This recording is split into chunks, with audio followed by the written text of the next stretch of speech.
Salam alaikum. Je vous décris maintenant l'humérus. C'est un os long, c'est-à-dire la longueur prédomine par rapport à la largeur et l'épaisseur. C'est un os qui forme à lui seul le squelette du bras. Il présente deux articulations. Donc, au haut, il s'articule avec la cavité glénoïde formant l'articulation scapulo-humérale. Et en bas, il s'articule avec les deux os de l'avant-bras formant l'articulation du coude. Pour l'orientation, donc l'extrémité arrondie, on la met au haut. La surface articulaire de cette extrémité, on la met en dedans. Et le bord le plus tranchant, on le met en avant. Donc c'est un humérus droit. C'est un os lent, donc présent à décrire un corps, bien une diaphyse, et deux extrémités, bien deux épiphyses.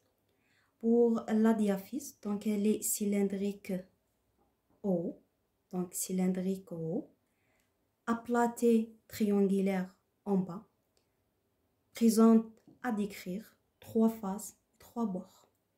Deux faces antérieures, donc la face antérolatérale et la face antéromédiale, et une face postérieure. Trois bords, un bord antérieur, un bord latéral et un bord médial. Pour la face antérolatérale, donc elle présente le V deltoïdien, donc le V deltoïdien, le lieu de terminaison du muscle deltoïde. La face antéromédiale présente la partie inférieure du sillon intertuberculaire et le trou nourricier. La face postérieure présente le sillon du nerf radial pour le passage du nerf radial. Les bords, donc le bord antérieur, donc il est tranchant. Le bord donc latéral et le bord médial qui donne l'insertion au septum intermusculaire latéral et le septum intermusculaire médial respectivement. Pour les extrémités, donc l'extrémité proximale, donc elle est arrondie, présente à décrire une tête, la tête humérale, la grosse tibérosité, la petite tibérosité et le col chirurgical. Pour la tête humérale, elle forme un tiers d'une sphère qui s'articule avec la cavité glénoïde et qui forme, bien son axe, forme avec l'axe de la diaphyse un angle de 130 degrés. Elle est séparée de la grosse et de la petite tibérosité par le col anatomique. Ça, le col anatomique. La grosse tibérosité, elle est située en dehors de la tête humérale, de forme cuboïde, présente une face postérieure, une face antérieure, une face supérieure et une face latérale pour l'insertion du muscle de la coiffe des rotateurs. La petite tibérosité située en avant de la tête humérale.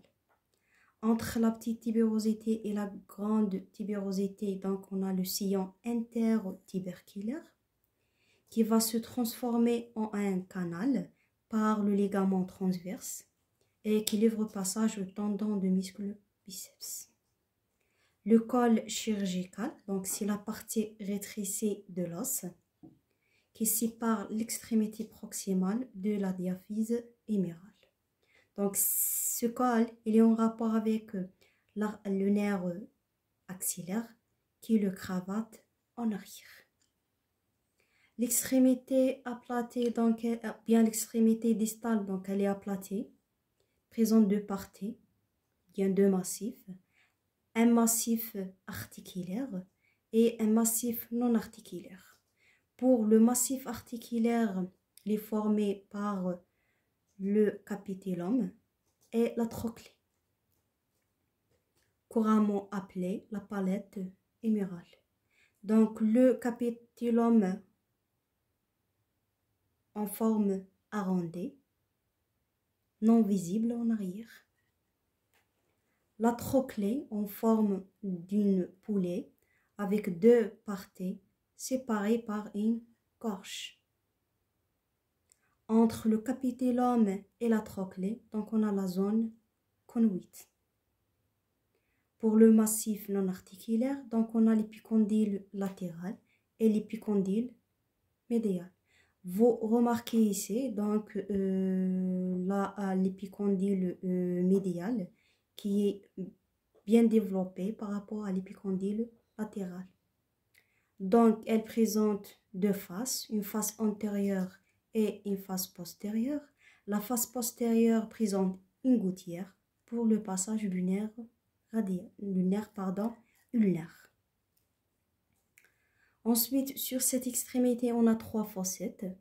En avant, la fossette coronoïdienne, au-dessus de la trochlée, et la fossette radiale, au-dessus du capitellum. En arrière, donc, on a la fossette olecrânienne, au-dessus de la trochlée. Donc, en totalité, l'humérus entre en rapport avec trois nerfs. Le premier nerf, donc le nerf axillaire qui cravate le col chirurgical. Le deuxième nerf, le nerf radial sur sa face postérieure.